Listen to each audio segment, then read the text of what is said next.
اللہ اللہ اللہ اللہ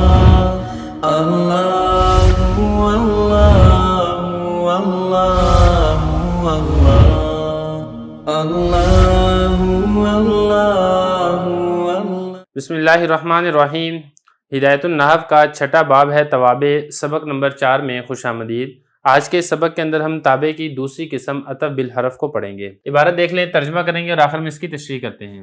فصل: العطف بالحروف تابع ينسب الیہ ما نسب الی متبوعہ وکلاہما مقصودان بتلک النسبۃ ویسمى عطف النسق وشرطہ ان یکون بینہ وبین متبوعہ احد حروف العطف وسیاتی ذکرها فی القسم الثالث انشاء اللہ تعالی، نحو قام زید وعمر واذا عطف علی الضمیر المرفوع المتصل یجب تاکیدہ بالضمیر المنفصل نحو ضربت انا وزیدا الا اذا فصل نحو ضربت اليوم وزیدا واذا عطف علی الضمیر المجرور یجب اعادۃ حرف الجر نحو مررت بک وبزید۔ عبارت ہوگی، اس کا ترجمہ دیکھ لیں، پھر آخر میں اس کی تشریح کرتے ہیں۔ اب فرما رہے ہیں کہ عطف بالحروف ایسا تابع ہے، نسبت کی جاتی ہے اس کی طرف اس حکم کی جس کی نسبت ہو اس کے مطبوع کی طرف، اور یہ دونوں اس نسبت سے مقصود ہوتے ہیں، اور نام رکھا جاتا ہے اس کا عطف نسق، اور اس کی شرط یہ ہے کہ اس تابع اور اس کے مطبوع کے درمیان حروف عطف میں سے کوئی ایک حرف ہو، اور ان کا ذکر انشاءاللہ تعالی تیسری قسم کے اندر آئے گا، جیسے قام زید وعمر۔ اور جب عطف ڈالا جائے ضمیر مرفوع متصل پر تو ضروری ہے اس کی تاکید لانا ضمیر منفصل کے ساتھ، جیسے کہ ضربت انا وزید، مگر یہ کہ اگر فاصلہ آ جائے، جیسے ضربت اليوم وزید۔ اور جب عطف ڈالا جائے گا ضمیر مجرور پر تو واجب ہے حرف جر کا اعادہ کرنا، جیسے کہ مررت بک وبزید۔ عبارت ہوگی ہے، ترجمہ ہو گیا، اب چلتے ہیں اس کی تشریح کی طرف۔ دیکھیں یہاں سے جو دوسرا تابع ہے عطف بالحرف، اس کو بیان کیا جا رہا ہے۔ عطف بالحرف بھی کہتے ہیں، عطف بالحروف بھی کہتے ہیں۔ عطف بالحرف یعنی حرف کے ذریعے سے، عطف ڈالا جائے عطف بالحروف حروف کے ذریعے سے۔ چونکہ حروف عاطفہ وہ کل 10 ہیں، اس لیے یہاں پہ جمع کا لفظ لے کر آئے ہیں۔ عطف بالحرف کیا ہوتا ہے؟ ایسا تابع ہے، نسبت کی جاتی ہے اس کی طرف اس چیز کی جس کی نسبت کی جائے اس کے مطبوع کی طرف۔ یہاں پہ کچھ ضمیریں ہیں، اس کو ذرا سمجھ لیں۔ پہلی اس میں ہوا ضمیر ہے جو کہ لوٹ رہی ہے اس عطف بالحرف کی طرف۔ الیہ، یہاں پر ہی ضمیر ہے، یہ بھی اس عطف بالحرف کی طرف لوٹ رہی ہے۔ نصیبہ میں ہوا ضمیر ہے جو کہ لوٹ رہی ہے اس میم الف ما کی طرف، اس سے مراد ہے وہ حکم۔ الی متبوعہ، اس میں ہی ضمیر ہے، یہ بھی لوٹ رہی ہے اسی عطف بالحرف کی طرف۔ دیکھیں اس عطف بالحرف میں اور جو باقی توابع ہیں اس میں فرق یہ ہے کہ عطف بالحرف میں مطبوع اور تابع دونوں کی طرف یکساں طور پر حکم کی نسبت کی جاتی ہے، لیکن اس کے علاوہ جو باقی تابع ہیں اس میں تابع کی طرف یکساں طور پر نسبت نہیں کی جاتی ہے، بلکہ اصالتاً جو نسبت کی جاتی ہے حکم کی وہ مطبوع کی طرف کی جاتی ہے۔ تو اس اعتبار سے عطف بالحرف کا دیگر توابع سے فرق واضح ہو جائے گا۔ تو یہ فرمایا کہ عطف بالحرف ایسا تابع ہے، نسبت کی جاتی ہے اس تابع یعنی عطف بالحرف کی طرف ما اس حکم کی جس حکم کی نسبت ہو اس کے مطبوع کی طرف۔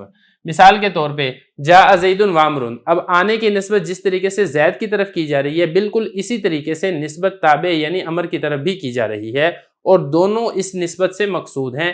ایسا نہیں ہے کہ پہلے کی طرف تو اصالتاً حکم ہو، دوسرے کی طرف جو حکم کی نسبت ہے وہ اصالتاً نہیں بلکہ فراً ہو، ایسے نہیں ہے، بلکہ دونوں کی طرف اصالتاً حکم کی نسبت کی جاتی ہے۔ یہی فرمایا وَكِلَاهُمَا مَقْصُودَانِ بِتِلْكَ النِّسْبَةِ، اور وہ دونوں، کلاہما سے مراد کیا ہے؟ کلاہما سے مراد ہے ایک تو مطبوع اور دوسرا ہے تابع۔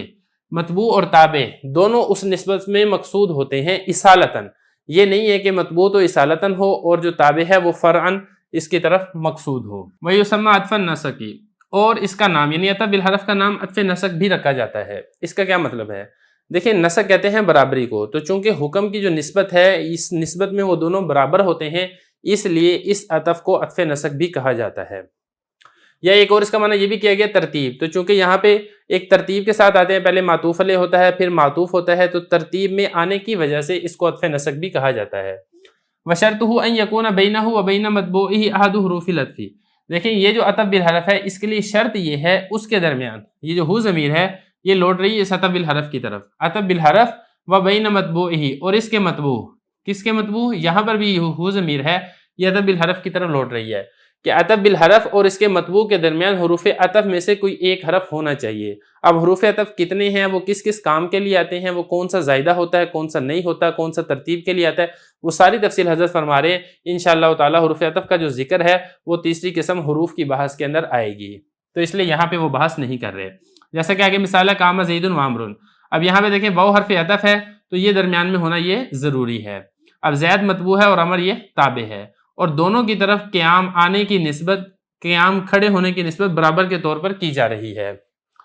اگلا مسئلہ یہ فرمایا بَإِذَا عُطِفَ عَلَى الضَّمِيرِ الْمَرْفُوعِ الْمُتَّصِلِ يَجِبُ تَأْكِيدُهُ بِالضَّمِيرِ الْمُنْفَصِلِ۔ دیکھیں اگر ضمیر مرفوع متصل پر اگر اس میں ظاہر کا عطف ڈالا جائے تو اس کے لیے ضروری اور شرط یہ ہے کہ ضمیر مرفوع متصل کی تاکید ضمیر منفصل کے ساتھ لائی جائے، پھر تو آپ اس میں ظاہر کا عطف ڈال سکتے ہیں، اور اگر اس کی تاکید ضمیر منفصل کے ساتھ نہیں لائی جائے گی تو آپ کے لیے عطف ڈالنا یہ جائز نہیں ہوگا۔ مثال دیکھیں ذرا، ضربت انا و زید، اب یہ زید اس میں ظاہر ہے اور ضربت میں یہ تو یہ ضمیر ہے۔ اب زید کا عطف تو ضمیر کے اوپر ڈالنا ہے تو یہ آپ ضمیر مرفوع متصل پر عطف تب ڈالیں گے جب اس کی تاکید یہاں پر ضمیر منفصل کے ساتھ آئی ہے۔ اس کی وجہ کیا ہے؟ دیکھیں اس کی وجہ یہ ہے کہ جو ضمیر مرفوع متصل ہے وہ شدت اتصال کی وجہ سے گویا کہ کلمے کا ایک جز ہے۔ اب یہ تو ہو گیا تو ضمیر کلمے کا جز، اور یہ جو زید ہے یہ ایک مکمل کلمہ ہے، تو ایک مکمل کلمے کا عطف آپ کلمے کے جز کے اوپر ڈال رہے ہیں، تو اس لیے یہ ضروری ہے کہ اس کی تاکید ضمیر منفصل کے ساتھ آئے۔ جب ضمیر منفصل کے ساتھ تاکید آئے گی تو گویا کہ وہ بھی ایک مستقل کلمہ بن جائے گا، اور مستقل کلمے کا عطف مستقل کلمے کے اوپر ڈالنا یہ درست ہو جائے گا۔ یہی فرمایا بَإِذَا عُطِفَ، جب عطف ڈالا جائے گا ضمیر مرفوع متصل پر تو واجب ہے، ضروری ہے اس کی تاکید لانا ضمیر منفصل کے ساتھ، جیسے ضربت انا و زید۔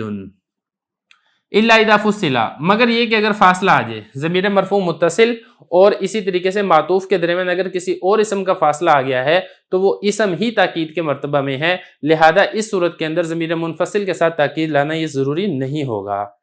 یہ فرمایا الا اذا فصل، مگر یہ کہ فاصلہ آ جائے، جیسے ضربت اليوم و زید۔ اب یہاں پہ دیکھیں ضربت میں تو ضمیر مرفوع متصل ہے اور یہ زید یہ معطوف ہے، اس میں ظاہر ہے، لیکن درمیان میں اليوم کا فاصلہ آ گیا، تو جب اليوم کا فاصلہ آ گیا ہے تو یہ فاصلہ ہی گویا کہ قائم مقام ہے تاکید کے، لہذا اب یہاں پہ ضمیر منفصل کے ساتھ تاکید لانا یہ ضروری نہیں ہے۔ لیکن ایک بات اب یہاں پر اور سمجھ لیں کہ یہ ضمیر مرفوع متصل کی بات ہے کہ اس کی تاکید لانا ضروری ہے۔ اگر ضمیر منصوب متصل ہو تو اس کے لیے ضمیر منفصل کے ساتھ تاکید لانا ضروری نہیں ہے، بلکہ اس میں ظاہر کا عطف اس کے اوپر ڈالنا یہ درست ہوتا ہے، کیونکہ ضمیر منصوب متصل ہو وہ پھر بھی اگرچہ متصل ہوتی ہے لیکن یہ الگ کلمے کے حکم میں ہوتی ہے۔